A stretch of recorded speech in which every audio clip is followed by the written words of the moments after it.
Eto po yung pangalawa natin mga kababayan. Charan! Sa pangalawang topic po natin mga bossing, ano, eto po. Kilala niyo naman po si ano, no, si Mike Abe. Ayan mga kababayan. Sabi niya dun sa isang, content niya, SMNI hindi pala nagbago. Watch this. Kung matatandaan po natin mga kababayan, merong ilang mga buwan na din po, siguro taon na din po ba? O ilang buwan na din po mga kababayan 'no, na nag-walk out itong si Mike Abe. Kasi nga kailangan dinidiktahan sila dun mga kababayan sa SMNI. Kailangan kung ano yung gusto ni Kibuloy, yun dapat ang sasabihin niya doon sa kanyang mga vlog, mga bossing. Eh, 'di ba pangit naman po yun, 'no? Dinidiktahan mo. Eh, hindi po gano'n si ano, si Mike Abe, mga bossing. Kanina habang nanonood ako ng vlog niya, pinapanood ko kapiraso lang, diretsahan pong sinabi ni Mike Abe. Eh, hindi na ako nanonood diyan, eh. Kasi yung mga pinagbababalita nila, eh, parang fake news na, ano? Hindi na makatotohanan. Eh, totoo po, mga bossing. Madami na din pong mga, Pilipino ngayon ang natatabangan na dito sa SMNI. Ano po, biruin mo ba naman? Oh, eto lang po yung pinaka-latest mga kababayan para fresh po sa ating utak. Biruin mo na ba naman sasabihin nila sa SMNI 'no, um, meron daw pong barikada. Akala mo naman yung barikada, eh, may mga kanyon na, meron ng mga tangke, meron ng mga kung ano-anong iniharang dun, may mga barbed wire na para hindi makapasok. Eh, sila nga po unang-unang nakapasok dun sa ano, eh, sa pribadong lugar na yun, eh, na hindi sila pinayagan. Oh, pero ano po ang palabas ng SMNI dun? Yung LGU ang inaano nila, sinisisi nila. Samantalang lahat po, mga bossing, 'no, lahat po ng mga video na lumabas na ipinakita nila, nandun yung lawyer. Oh, sabi nga nung lawyer, "Oh, 30 minutes baklas kayo, labasan, 'no?" Eh, humihirit pa yung ano nila, organizer. Eh, baka puwede pong kausapin ganito, interviewin po kayo ng SMNI. "Ay hindi, hindi. Sige baklas, 30 minutes, alis." No, yun po yung katotohanan. Pero ang pinapalabas nila mga bossing, eh, LGU po ang sinisisi at, dahil daw po may utos ng taas. Utos daw po ni PBBM mga kababayan. O hindi lang po yun, mga bossing. Pati po yung 300 daw na may pamalo, may pamukpok mga kababayan. Sabi ko, nataringan kayong SMNI. O 'no, napakalalaki ng inyong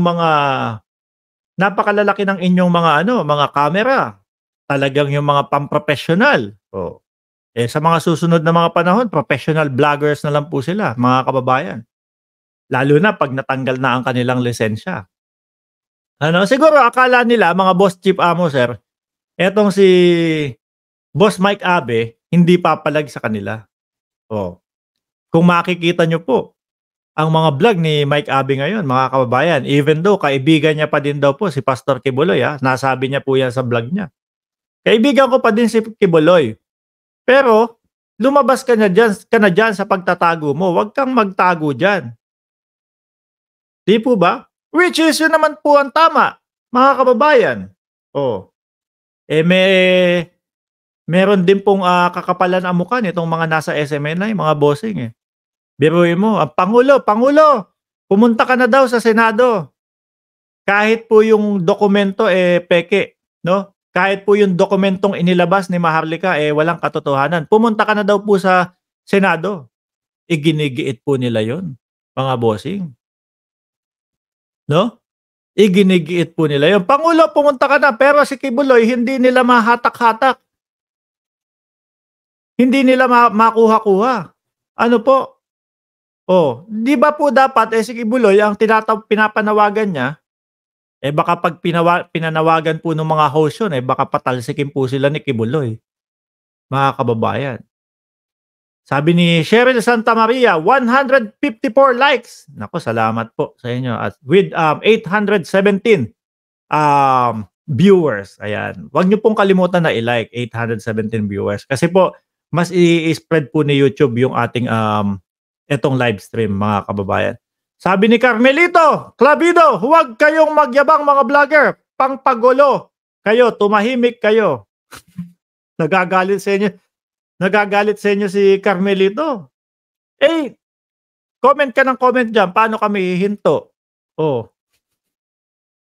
Ano tawag mo kay Laban at Bay? Oh. Gusto mo siya lang yung magsasalita, gusto mo siya lang yung nagdi-discuss nung mga ito. Kasi hindi pabor sa inyo, 'di ba? Dahil hindi pabor sa inyo at natatakot kayo na mahuli yung may-ari ng doorknob na diamond sa taas daw, sabi niya. Kaya gusto niya tumahimik kami. Anak ng tinapang buhay yan, ano. Sabi ni Tarantaro, oh, shout out boss Amo sir, shout out sa iyo sir. Sabi ni Sir Ed Harry, walang ano yan sir, palta ang mga sablay ng mga DDS. Oh. Sige lang, hearing pa more. Kayo ang magmumukhang engot. Kaya nga po kinakabahan sila kay Maricel eh. Ano po? Kinakabahan po sila mga kababayan. Paglabas nun, tapos walang alam doon sa mga pinagsasasabi nila, yari sila. Help us to create a world where we will act justly, love tender, and walk humbly with you and each other. Sabi ni Poncio Pilato. Oh. Tapos mga bossing, ito pa ha. Ito pa po mga kababayan. 'Di ba napalit niya. Actually hindi naman, matagal ng panahon na wala si Mike Abe doon eh. Yung yung mga wheelchaeleros nga po ang pumalit sa kanya mga kababayan. Ang lalakas ng loob, ang yabang. Mike Abe, ito yung tinapon mo, sabay dura si Banat Bay. Akala po yata ni Banat Bay si Mike Abe ang tinanggal, no? Mas naunang mag-walk out si Mike Abe dahil po hindi niya gusto yung dinidiktahan siya. Pero syempre, kay Banat Bay, ay laban yan, okay lang, dikta mo ng dikta sa amin kung ano yung sasabihin namin. Basta maganda ang sweldo. Eh, syempre may sweldo sila dyan, mga kababayan, di ba? Ikaw ba naman kukunin kang host, hindi ka susweldohan? Eh basta maganda ang sweldo ni Kibuloy. Sige. Okay lang. Idikta mo sa akin, ano po ang sasabihin ko? Sabihin mo, wala akong kaso. Sabihin mo, kailangan i-acquit na ako. Sabi ni Kibuloy kay Banat Bay. O, sasabihin ni Banat Bay yan, mga kababayan. Biruin mo, Mike Abe na yan, mga boss. No? Rektahan sinasabi sa kanila. Fake news.